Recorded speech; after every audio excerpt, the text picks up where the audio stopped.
Nouvelle vidéo. On s'occupe enfin de... Je sais même pas comment on devrait décrire ça. Elle est en train de se découper. Et du coup, on a enfin fait un peu d'investissement qui nous a coûté la somme de 0 €. Du coup, voilà, on va enfin s'occuper de la bonne vieille française. Parce que c'est une Peugeot. Donc c'est une française parce qu'ici on aime la France. On va enfin s'occuper de cette merguez parce que comme vous savez, pas mal de problèmes électriques, tout ça, c'est normal, on s'en est jamais occupé. Donc on va commencer par un coup de circuit tout neuf parce que l'autre là-bas il a cramé, genre les fiches elles ont fondu, tout ça, on s'en va les couilles. Ça on s'en branle, ça on s'en branle. Une cosse de batterie parce que les cosses de batterie sont mortes, elles sont toutes oxydées, elles sont mortes et du coup faut les changer. 2-3 cosses par-ci par-là histoire de refaire un bout du faisceau, de la gaine thermo, toutes ces conneries là qui va être fait là dans cette vidéo. Mais il n'y a pas que ça, aussi s'occuper un peu de l'extérieur parce que il manque un optique de phare là-bas il est noirci, devant là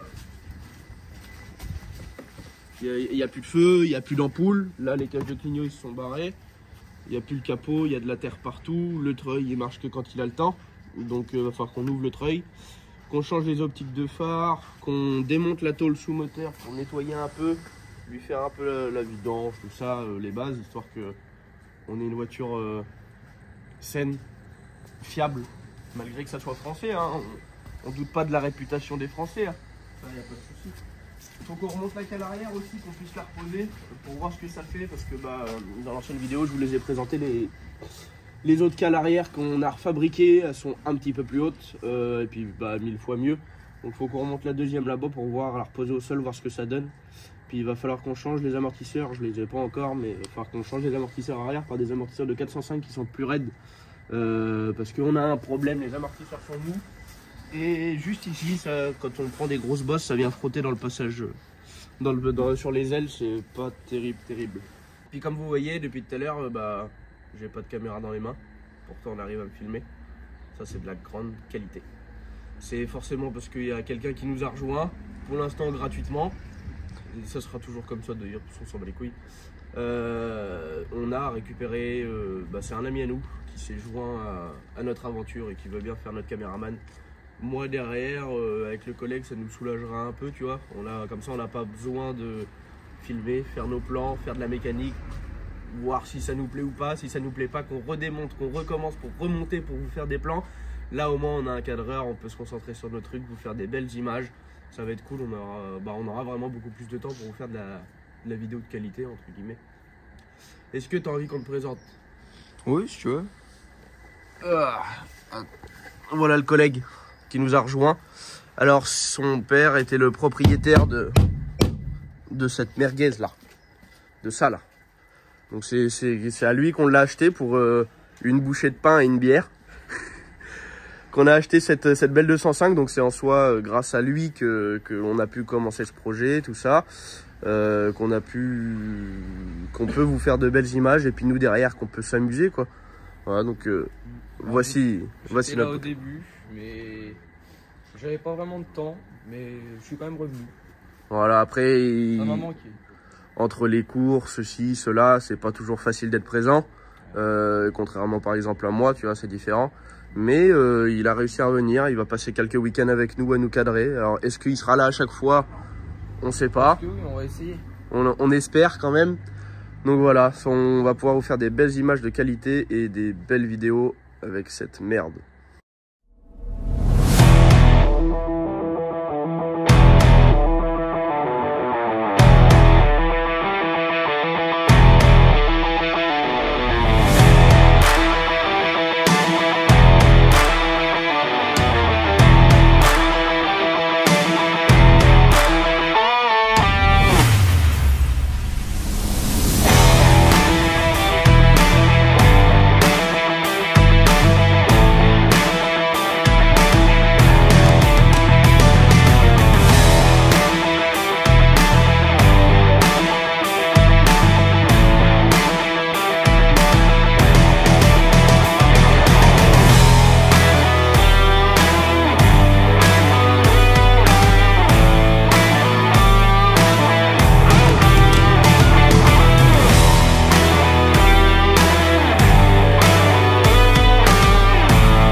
remonté les feux, on n'a rien filmé, feu clignotant.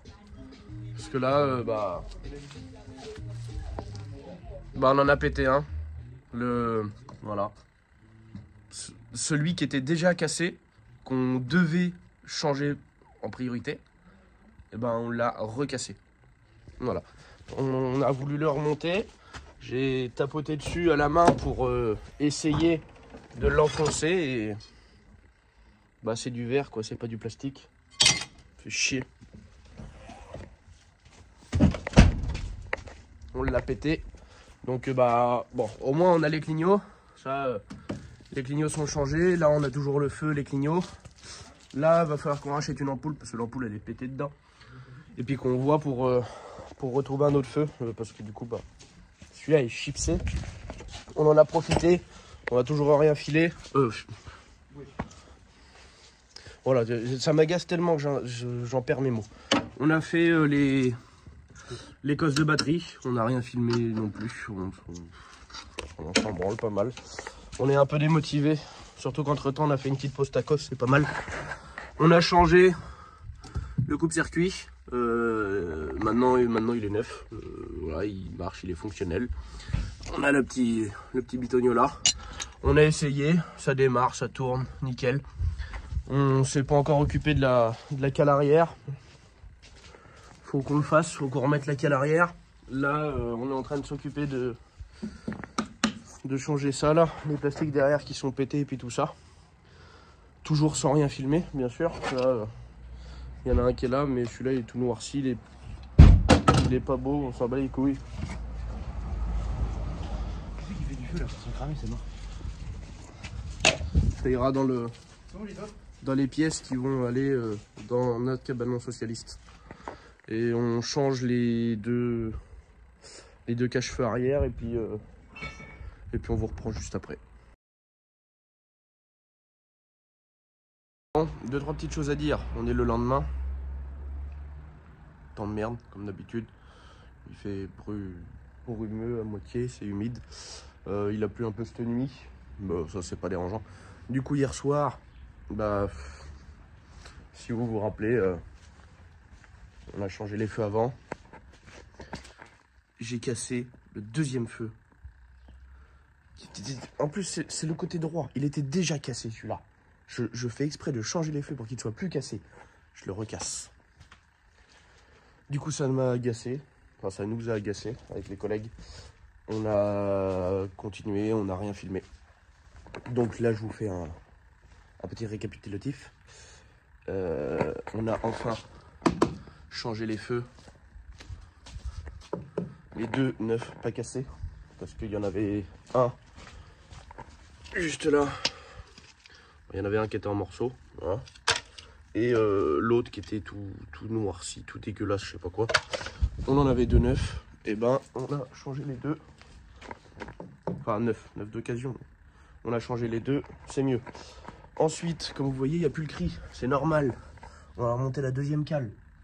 On a mesuré ici, on a un peu plus de 60 cm au sol. On a 42 cm entre le bas de caisse et le sol. Et on a 40 cm entre le réservoir et le sol. Alors oui, là-haut, il y a les durites qui pendent, tout ça. Ça va être modifié, vous inquiétez pas, ça va être refait. Donc on a rehaussé un peu et là maintenant, le train arrière ne bouge plus du tout. Et en plus, ça l'a rehaussé un petit peu. Alors, c'est pas les mesures définitives, parce qu'on va changer les amortisseurs. Parce que si vous savez, les amortisseurs de 205 sont faiblards, très mous. C'est une voiture qui est réputée pour sauter de l'arrière. Voilà. J'arrive à faire, juste en appuyant comme ça là, j'arrive à la faire rebondir et décoller les roues arrière. Donc on va passer sur des amortisseurs de 405 à l'arrière, parce qu'ils font, si je dis pas de bêtises, 2 ou 3 cm de plus. Donc ça va décoller la roue, ça va la redécoller un peu de la caisse. Donc on va gagner en hauteur sous le train arrière, sous le train arrière, sous le réservoir, tout ça. Et devant, j'ai pas encore reçu les amortisseurs. Normalement dans la semaine, on est dimanche. Normalement dans la semaine. On a les clignotants, ça ils sont remis. On en a profité pour faire un gros nettoyage. On a enlevé la tôle sous moteur. Je vais vous faire 2-3 plans, elle est défoncée. On ne l'aurait pas eu, on aurait éclaté le carter. On a refait cosse de batterie, fil électrique, tout ça, ça c'est bon. Il y a les boutons qui sont là-bas, là, qu'il faut qu'on y regarde parce qu'il y a un gros problème au niveau des interrupteurs, tout ça, ça marche pas trop bien, donc faut qu'on y regarde. Pas aujourd'hui, mais il faut qu'on y regarde. On a fait en sorte de pouvoir remettre le capot, donc ça c'est bon. Le capot, on a essayé, il se remet en lieu et place, tout est nickel. Donc comme ça, on va pouvoir aller faire 2-3 essais avec le capot. Et puis, de toute façon, après, il va falloir qu'on le renlève parce que va falloir y mettre un turbo sur cette voiture parce que j'avoue qu'elle est quand même vachement molle. On a réparé le treuil aussi. En fait, il y avait un problème là-dedans. Il y avait un gros problème, donc on a nettoyé. On a tout démonté. On a mis j'ai mis un peu de graisse cuivre. Et en fait, il y a toujours du jeu là-dedans. Du coup, on a mis des riselants pour tenir le cache parce que c'est un treuil pas cher. Donc le cache c'est de la merde, donc il y a des riselants pour tenir le cache. Et là ici j'ai mis un petit riselant qui vient tenir enfoncer ça. Comme ça plus de problème. On a essayé, tout le treuil il marche nickel, il bug plus. Parfait. On a vérifié les serrages de la barre devant, tout ça. On a tout vérifié. On l'a remise en route. Elle démarre au quart de tour, que du bonheur. Donc voilà, c'est tout ce qu'on a fait. On n'a pas encore fait la vidange. Tout simplement parce que voilà, pourquoi? C'est gras à mort par terre. Normalement, cette semaine, on est censé avoir du beau temps. Donc, j'espère que ça va faire sécher la terre. Ça, je mettrai des cartons pour aller me coucher en dessous, faire la vidange. Alors, sur des moteurs comme ça, diesel, normalement, on devrait y mettre de la 10-40, 10-40, 15-40, 15-50, de l'huile assez épaisse. Parce que déjà, c'est un moteur qui a plus de 300 000 km. Donc, forcément, il y a du jeu, il y a tout ça. Donc avec de l'huile super fluide, ça va pas combler le jeu qu'il va y avoir. En attendant, j'ai que ça. C'est quoi? De la Multicar U. C'est ça. Alors c'est de la 530. C'est très très liquide. Hein. C'est Yako qui fait ça. Multicar U SAE 530. Synthétique, diesel et essence. En attendant, on va y mettre ça. Après, quand il y aura le turbo, tout ça qui est là. Quand il y aura le turbo, tout ça, on refera une vidange. On mettra les injecteurs d'un litre 9, tout ça. C'est les injecteurs d'un litre 7. C'est incroyable comment ils claquent. C'est l'arbre à cam aussi. Il va falloir qu'on enlève le cache-culbu. Parce que déjà, le joint de cache-culbu, il fuit. Il va falloir qu'on regarde le jeu aux soupapes parce que ça claque vraiment fort. Alors je sais pas si c'est les injos ou s'il y a autre chose. Après je sais que les injecteurs, les joints d'injecteurs sont pas étanches. Voilà. Après c'est un diesel. Hein. Les diesels ça claque, surtout que là on a retouché à la pompe. Il y a du débit de gasoil à mort, donc les injecteurs ils savent plus quoi faire. Mais ça va être réglé. Et voilà, c'est tout. Si, il va falloir qu'on commande. Parce que ça, là-bas, là, juste là au bout de mon doigt, là, il y a le cylindre bloc anti-couple. Alors le cylindre bloc anti-couple, ça veut dire que votre moteur, quand vous accélérez, forcément il tourne comme ça. Donc là, le moteur est comme ça par rapport à la voiture. Donc, s'il y en a 1, 2, 3, 4, ainsi de suite. Donc en fait, quand vous allez accélérer, le vilebrequin, il va pousser, enfin il va tirer le moteur. Vous voyez? Et avec en plus la transmission, quand on va essayer de faire tourner les roues, qui est relié sur la boîte de vitesse, ça va vouloir faire avancer la boîte de vitesse. Comme on travaille dans le sens du moteur. Et du coup, ce cylindre bloc là, il sert à éviter que le moteur il fasse ça comme ça. Ça permet de le tenir droit. Et en fait, ce cylindre bloc là, il est mort complet. Et puis nous, on lui en met plein sa gueule. Donc le moteur fait comme ça. Ça apporte pas mal de contraintes. Les autres cylindres bloc moteur, ils prennent un peu cher. Ils sont encore bons, ça c'est pas le souci. Ils sont encore bons, mais ils prennent un peu cher. Mais du coup, celui-là, j'ai vu sur internet, ça vaut une 50aine d'euros. Des cylindres bloc anti-couple renforcés pour éviter de les défoncer aussi vite parce que c'est des cylindres bloc de merde d'origine. Donc c'est ce qu'on va faire. Et ensuite je vais voir, avant de penser à racheter des cardans ou quoi, comme on en a que 2 des soufflets de cardan qui sont morts, je vais voir pour essayer de retrouver juste des soufflets de cardan. Ils refoutent de la graisse là-dedans, refoutent les soufflets de cardan et puis voir combien de temps ça peut tenir. Parce que c'est un peu chiant, les cardans ça coûte cher. Les soufflets de cardan beaucoup moins. Le cylindre bloc anti-couple par contre lui il est vraiment pas donné. Parce que le cylindre bloc anti-couple ça coûte une 50aine d'euros. Ça pique un peu mais de toute façon on n'a pas vraiment le choix parce que sinon on va finir par tout casser. Et c'est pas le but recherché. Donc cylindre bloc anti-couple, il y a les 2 joints spi d'arbre de boîte, enfin de boîte de vitesse à faire aussi. Parce que la boîte, les joints spi sont morts, c'est rempli d'eau, c'est rempli de mayonnaise dedans. Donc on va faire la vidange de boîte, on va remettre de l'huile propre, des joints spi propres et refourner les cardans là-dedans avec des soufflets de cardan tout neufs. Vidange moteur, après courroie, accessoires, tout ça c'est bon. La distri, il faudra qu'on la fasse forcément. Mais ça pour l'instant on n'en est pas là. Là, il y a 2-3 durées d'eau, va falloir qu'on essaye de faire ça mieux que ça aussi. Parce que je vous avoue que là les durées d'eau elles ont très mal à la gueule. Après une tarif, ça va être refait après, c'est pas le souci. Donc voilà en gros ce qu'il nous reste à faire en priorité et ce qu'on a déjà fait. Donc là je vais vous laisser et puis on se retrouvera quand on aura prochaine séquence. On a les amortisseurs. Bon du coup nous n'avons toujours pas les amortisseurs. Je vous ai dit que dans le prochain plan qu'on faisait on aurait les amortisseurs. On est mardi, on n'a toujours pas les amortisseurs. Mais on fait quand même tourner la 205, on va s'occuper quand même de faire la vidange, tout ça.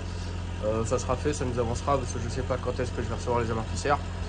Donc là on l'a fait chauffer, on vous reprend une fois qu'elle est chaude, on fait la vidange moteur, dépose du cache culbuteur pour le changer, parce que le cache culbuteur il est mort, puis comme ça on va regarder comment ça se passe à l'intérieur en même temps.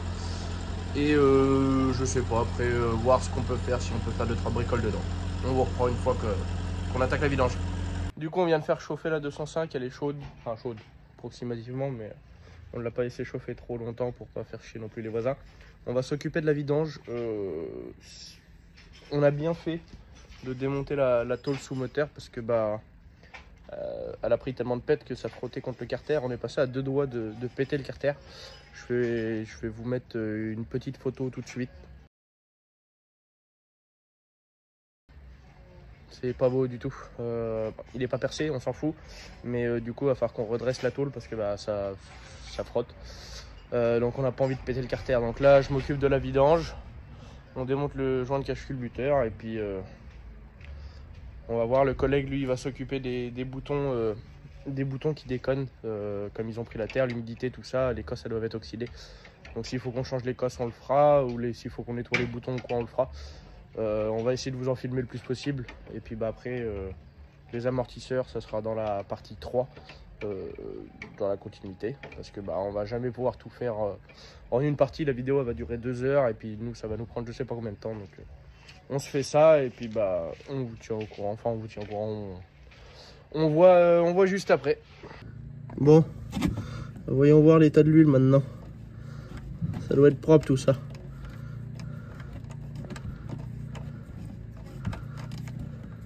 C'est gras déjà, c'est noir. Oh la vache. Il y a de la pâte. Elle est grasse l'huile. Oh non, j'ai fait tomber le joint. Moi j'ai été obligé d'y aller. Je vais le nettoyer. À la pince multiprise parce que j'ai pas la bonne clé pour ça. Ça fait bien chier. Donc voilà. On attend que ça finisse de couler et puis on démonte le cache-culbu en haut. Bon du coup, la vidange est en train de se faire. Je viens de démonter le joint de cache-culbuteur, enfin le cache-culbuteur, parce que le joint il est tellement raide qu'il tient tout droit. Il est mort, il va aller dans le cabanon socialiste. J'ai récupéré le joint du 1,9 litre qui lui est en bien meilleur état. On va le monter, comme ça fuira plus. Étonnamment, c'est vachement propre dedans. Les arbres à cam sont pas marqués, rien. Donc je pense que ce qui claque, c'est les injecteurs. Mais on va en profiter. Les retours d'injecteurs sont morts. On va piquer celle du 1,9 litre. Le joint de cache-culbuteur, 1,9 litre. Le bouchon de vidange, j'ai pas la bonne clé. Il a fallu que j'y aille à la pince multiprise. ça l'a fait. Ça va être remonté à la pince multiprise. Il faudra juste contrôler qu'il ne se desserre pas. Le joint, on remet l'ancien parce que j'en ai pas de nouveau. On va sûrement changer la pompe à vide. Parce que ça, c'est une pompe à vide de merde avec une courroie. J'ai la pompe à vide du 1,9 litre qui est bien mieux. Qui se branche directement au cul de l'arbre à cam, qui fait beaucoup moins de bruit. Donc on va sûrement monter celle-là, comme ça va libérer un peu d'espace là-bas et tout, ça va être beaucoup mieux. Donc je m'occupe de remettre le joint de cache-culbuteur, je remets le bouchon de vidange en dessous, on remet en huile et on fait craquer pour voir ce que ça donne. Je viens de remettre le bouchon, j'ai remis le joint de cache-culbuteur avec le cache-culbuteur, tout serré. L'huile était vraiment dégueulasse. On a le collègue qui est en train de voir pour les loupiottes, comme vous pouvez voir dans les plans qui suivent. On va remettre en huile, donc c'est pas la bonne huile que j'y mets, mais c'est vraiment pas dérangeant. C'est juste une pré-huile entre guillemets. On y met de l'huile pour y refaire la vidange un petit peu plus tard, ça va nettoyer le moteur. Comme de toute façon quand ils mettent le turbo, on va y remettre la bonne huile, de la bonne huile. Là ça va être juste, c'est juste en attendant pour rincer le moteur, tout ça, on refera la vidange un petit peu plus tard. Je vais m'occuper des durites là aussi parce que les durites de retour de gasoil elles sont pétées, faut que je pique celle du 1,9 litre. Et puis après on va pouvoir la refaire craquer. Bon, je sais pas mettre de l'huile, du coup j'en ai mis la moitié à côté. C'est en train de se remplir tranquillement, je sais pas combien qu'il en va dedans, mais je crois que c'est quelque chose comme 4 litres. Donc on va attendre que ça coule tranquillement et puis après on va pouvoir refaire craquer ça. Puis nettoyer un petit peu, j'en ai mis partout. Voilà. Et puis là, les durites de retour elles sont sèches, elles sont défoncées. Celle-là, là-bas, elle est pétée là. Donc, on va refaire tout ça. Du coup, le bouton est remonté avec de la graisse cuivre. La petite LED marche. Les petites LED marchent aussi. Donc voilà, ça marche. Hop, ça se rallume en fait, tout simplement. Voilà, terrible. Et puis le chef, il a démonté. Il est où le joint? Par terre. Voilà. C'est un. C'est une chips.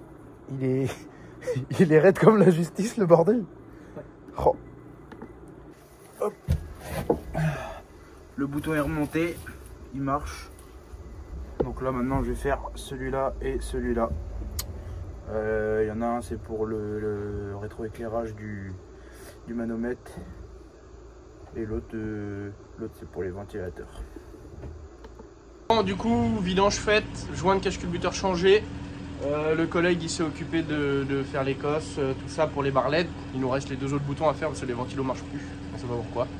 Et l'allumage du petit coup de manomètre de température il marche plus non plus. Mais là l'auto elle est en route, comme ça on va pouvoir refaire le niveau après. De l'huile neuve, donc on va s'occuper des autres boutons.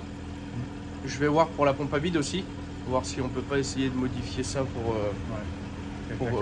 pour y mettre l'autre pompe à vide qu'on a, qui est beaucoup mieux, qui nous laissera beaucoup plus de place parce que là avec le système avec la courroie, tout ça, ça fait du bruit, tout c'est chiant.